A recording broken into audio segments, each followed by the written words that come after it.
Welcome back.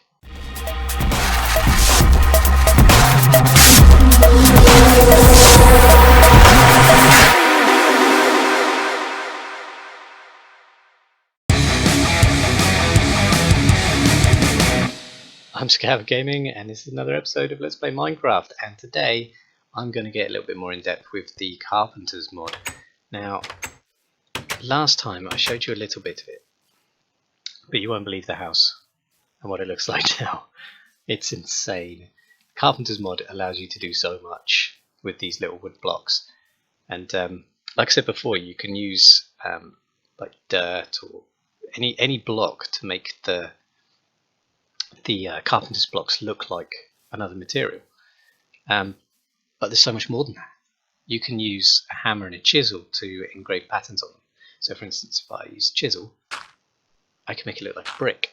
There's like weird decal overlays. So I can give the wood like a texture, or reset it back to normal. If I use the hammer, I can just change the way it looks entirely, which is amazing. You know, and that works on like the gate as well, and that still works. That looks a little weird. So I'll put it back to the way it was. But you can do that with all of these parts, and these garage doors are amazing. And as you can see, I've just tried to make it blend into the environment. Now, the way that I got this weird outside block to work is, I just break that one. So you place these normally like this, and they generally look like this, and they're mostly transparent. But if you plant seed on it, it turns to grass, which is just amazing. And you know, there's other things you can do with it. So with those slopes, these doors are cool as well. With those slopes, I imprinted the glass texture on them, which just makes them look like glass slopes, which is great. But then I used the chisel to put like a creeper face on them, and you can change it to whatever you want.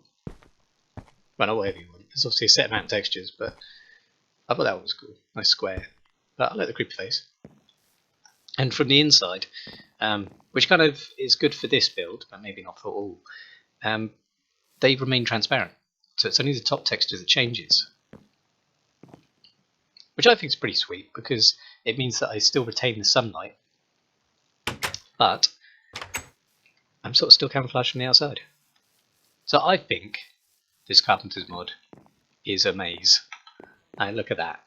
That's a cool little place. And I've obviously spent a lot of time on the outside trying to figure out how I want it and stuff, with the moss coming off the steps and stuff. But now that that's done, I can deck out the inside with some really cool stuff and just completely move my operation in there.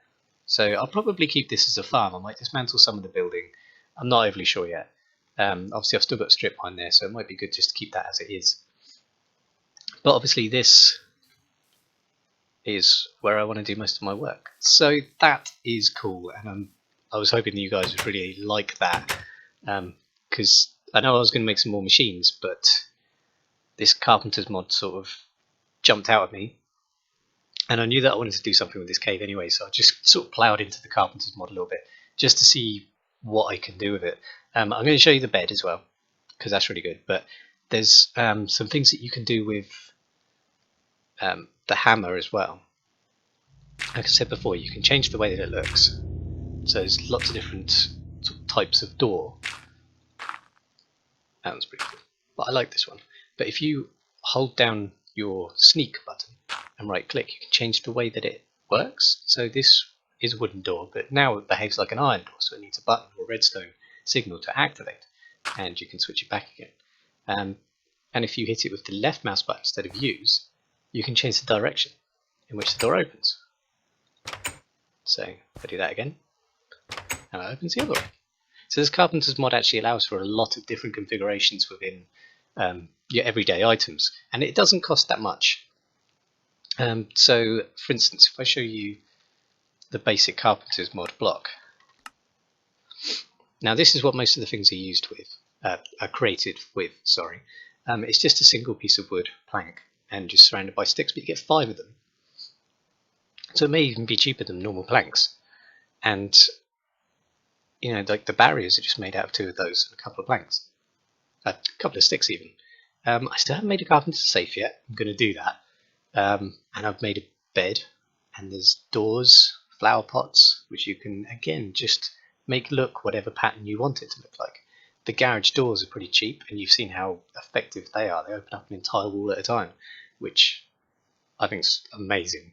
I'm going to use a lot of those in the future. There's carpenter's torches, which I honestly haven't got into yet. There's carpenter's ladders, which again you can apply a pattern to, carpenter's hatches, and these are all relatively cheap to make. Like I showed you in the last video, if you make like a wedge slope, you can actually swap it.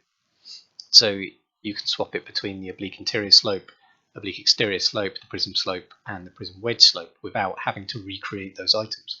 A carpenter's collapsible block, don't know what that does. I still need to like get more into these things, but at the moment just wanted to sort of concentrate on the outskirts of this mod and then carry on with the machine building, because I know mostly the carpenter's stuff is not what people build with Tekkit for. But you've got the daylight sensors as well, which obviously you can make blend into your house, and things like levers, which apparently work in a different way, and I need to investigate how that works. Pressure plates, carpenter's tiles, which I believe are kind of like carpet, so you put them on the floor, but you can make them look like any other block again. Not sure where the benefit of that will be, but it's something that I'm willing to experiment with later. But if I just show you the bed quickly, and obviously there's a carpenter as well. I don't know what that does, but if I just show you the bed, you see the way that I made this look like dirt, so it blends in with the background. You can't see it. I just love that building. Sorry, I know it's my creation, but I love it. And the bed. So the bed works exactly the same as a normal bed, but you can change the pattern of the frame to whatever block you want, just as before. But it also comes with a bunch of different bedclothes. It's kind of cool. That's kind of the only manly one in there, though. Let's say it. Most of these are very feminine orientated. That's quite nice. Pokemon's cool, a bit orangey. Everything's very, very bright, kind of manly. So I just went with the most girly one that I could find, and that's cool. Everyone likes a rainbow unicorn, and as I said before, you can break this up. Another weird thing about this mod is that if you apply a texture to the frame, for instance, it's almost like it's actually made out of that material, so it takes the characteristics of it, so the breaking time and what tool is needed. Even though it says effective tool is the axe in the carpenter's mod tooltip at the top, because this is now made of marble, I need a pickaxe to break it properly. So that was one thing I thought was a little bit odd, and there's nothing wrong with that. I'm alright with it, but just something to be aware of. So you place a bed, it looks like this, which is pretty cool, to be honest. If you just want it like that, that's what most people would probably be happy with. But you can make it look like anything. So what should I make it look like? Should I make a brick bed? So let's do brick. I just apply that. I've got a brick bed. That's insane. Who has a brick bed? And now how industrial does that look? It just looks like a building site bed, which is pretty mental. But you know, it just means that you can stylize your bed to whatever you want. I'm just going to keep it like that for now.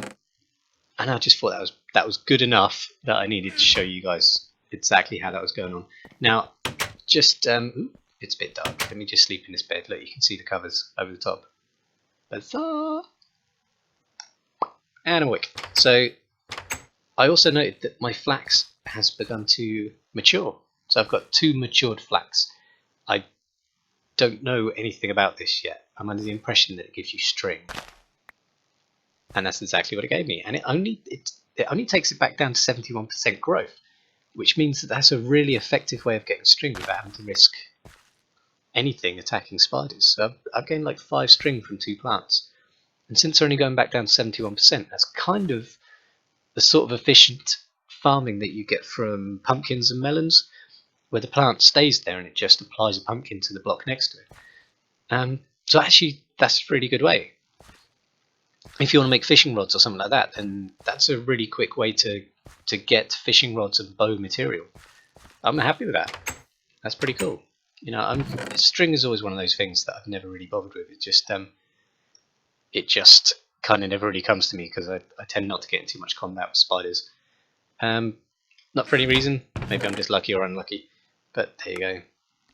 There's another thing I wanted to show you as well, is that you can use the middle mouse button to filter, not filter so much, sort your boxes, and these things up here do the same sort of thing. So sorting columns, sorting rows, then you have like this option screen which allows you to sort of customize that. But just like it's really useful when you sort of add a bunch of materials to a box like this, and that's sort of your default sorting in a way.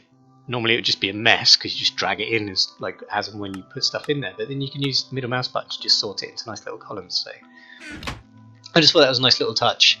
I'm sort of really getting into the techie side of it now, and I'm going to start making machines. I absolutely promised that, because the house that I've made up on the hill, or in the hill, is actually kind of finished. The inside, all I'm going to do really is just going to square it off, make easy access with those steps.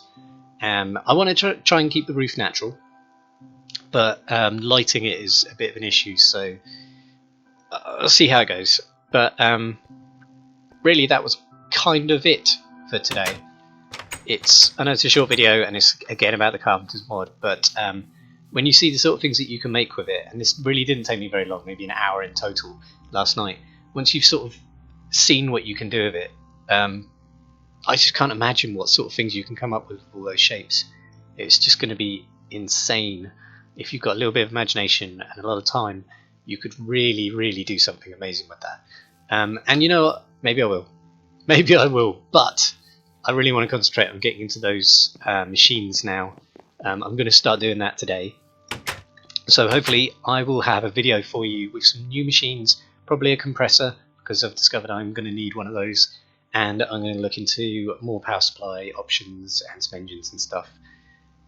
And I'll be back with some of that stuff a little bit later. So I hope you enjoyed this video. If you did, please click like and subscribe, and I will see you next time. Thanks again. Bye bye.